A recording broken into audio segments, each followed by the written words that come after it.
लक्षात नसलेला बाप काय लक्षात नसलेला बाप याच्याविषयी दोन शब्द सांगणार आहे। वडील, बाबा, पप्पा, पिता घ्यायला बोलायला किती चांगले वाटतात हे शब्द। जो शब्द आपण सहजपणे उच्चारतो तो म्हणजे बाप। होय होय बाप। आई घराचे मांगल्य असते तर बाप घराचे अस्तित्व। या अस्तित्वाला खरंच आम्ही समजून घेतले का हो? वडिलांना महत्व असूनही वडिलांविषयी जास्त लिहिले जात नाही, बोललं जात नाही। कोणताही व्याख्याता वडिलांविषयी जास्त लिहत नाही, बोलत नाही। संत महात्म्यांनीही आईचंच महत्व सांगितलं आहे। चांगल्या चांगल्या गोष्टींना आईचीच उपमा दिली आहे, पण वडिलांविषयी कुठंच फारसं लिहिलं जात नाही, बोललं जात नाही।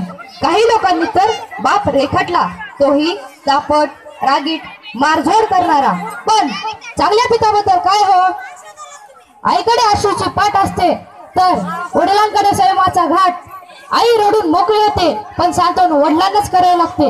म्हणून समईतल्या ज्योतीपेक्षा समई जास्त तापते, पण श्रेय नेहमी ज्योतीलाच दिले जाते, पण श्रेय नेहमी ज्योतीलाच दिले जाते। रोजच्या जेवणाची सोय करणारी आई आपल्या लक्षात राहते, पण जन्मभराची शिदोरी जमा करणारा बाप आपण सहजपणे विसरतो। आई रडते पण वडिलांना रडता येत नाही। स्वतःचा बाप गेला तरी रडता येत नाही, कारण लहान भावंडांना जपायचा। आई गेली तरी रडता येत नाही, कारण बहिणींना आधार द्यायचा असतो। पत्नी गेली तरी रडता येत नाही, कारण मुलांसाठी अश्रूवर आवर घालायचा असतो। जिजाऊने शिवाजी घडवला पण धडपड पाहावी शहाजीचीही। राम हा कौशल्याचा पुत्र जरूर असेल, पण पुत्रवियोगात मरणारा तो बाप दर्शवत होता। त्याचा झिजलेल्या चपलाकडे पाहिलं की त्याचं प्रेम कळतं। त्याची फाटकी बनियान पाहिली की असं वाटतं की आमच्या नशिबाची मुख त्यांच्या बनियानला पडली। त्यांचा दाढी वाढलेला चेहरा त्यांचा काटकसरपणा दाखवतो। मुलगा सलून मध्ये जाऊन 50 रुपये खर्च करतो, मुलगी ब्युटी पार्लर मध्ये जाऊन 100 रुपये खर्च करते, पण बाप दाढीचं साबण संपलं तर आंघोळीच्या साबणाने दाढी करतो। कित्येकदा तर त्याने नुसतं पाणी लावून दाढी केली। बाप आजारी पडला की लवकर दवाखान्यात जात नाही, तो आजाराला मुळीच घाबरत नाही, पण डॉक्टर एखादा महिना आराम करायला लावतील याची त्याला भीती असते। कारण मुलींची लग्न, मुलाचं शिक्षण बाकी असतं, ऐपत नसते, घरात उत्पन्नाचं दुसरं साधन नसतं, तरी मुलाला इंजिनिअरिंगला, मेडिकलला प्रवेश मिळवून दिला जातो। ओढाताण काटकसरपणाने त्या मुलाला पैसे पाठवले जातात। कोणत्याही परीक्षेचा निकाल लागला की आई जवळ घेते, कवटाळते, कौतुक करते, पण गुपचूप जाऊन पेढ्याचा बुडा आणणारा बाप कोणाच्याच लक्षात येत नाही। चटका बसला, फटका बसला, ठेच लागली तर आई हा शब्द तोंडातून बाहेर पडतो, पण हायवेला रस्त्यावर लढत असताना भला मोठा ट्रक येऊन अचानक ब्रेक मारतो तेव्हा बापरे हा शब्द तोंडातून बाहेर पडतो। कारण छोट्या छोट्या संकटांसाठी आई चालते, पण मोठे मोठे वादळ पेलत असताना बाप आठवतो। काय पटतंय ना? तरुण मुलगा घरी उशिरा आला तेव्हा त्याची आई नाही बापच जागा असतो। मुलाच्या ऍडमिशन साठी, नोकरीसाठी सायवा पुढे लाचार होणारा बाप, मुलीच्या स्थळासाठी उंबरठे झिजवणारा बाप खरंच किती ग्रेट असतो ना। वडिलांचं महत्व कोणालाच कळत नाही। लहानपणीच वडील गेला की अनेक जबाबदाऱ्या पेलाव्या लागतात, एका एका गोष्टीसाठी त्यांना तरसावं लागतं।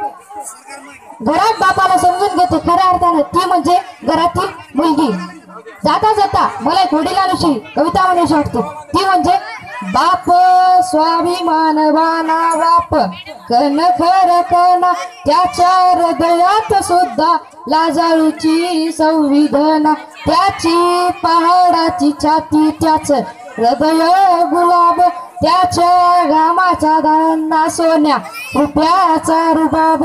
बाप तलवार ढाल बाप ती मशाल बाप, म्हणून घर झोपत खुशाल बाप, घराचा तो पाया आई कळस जेव्हा खचतो तेव्हा कोसळते घर।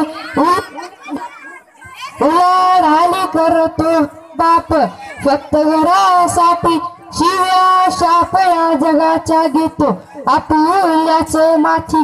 घर बायकोनी मुलं यांना जगविण्यासाठी बाप होतो वेडा पिसा एका एका पैशासाठी बाप म्हणजे रे कसा जसा पाण्यातला मासा त्याचा तळातला थेंब कोणा दिस कसा बाप आपल्याला येताना कधीच दिसत नाही तो सारे आशू एका क्षणासाठी राखून ठेवतो तो क्षण म्हणजे बाप साठवितो एका क्षणासाठी जन्मभराचे रडतो लेक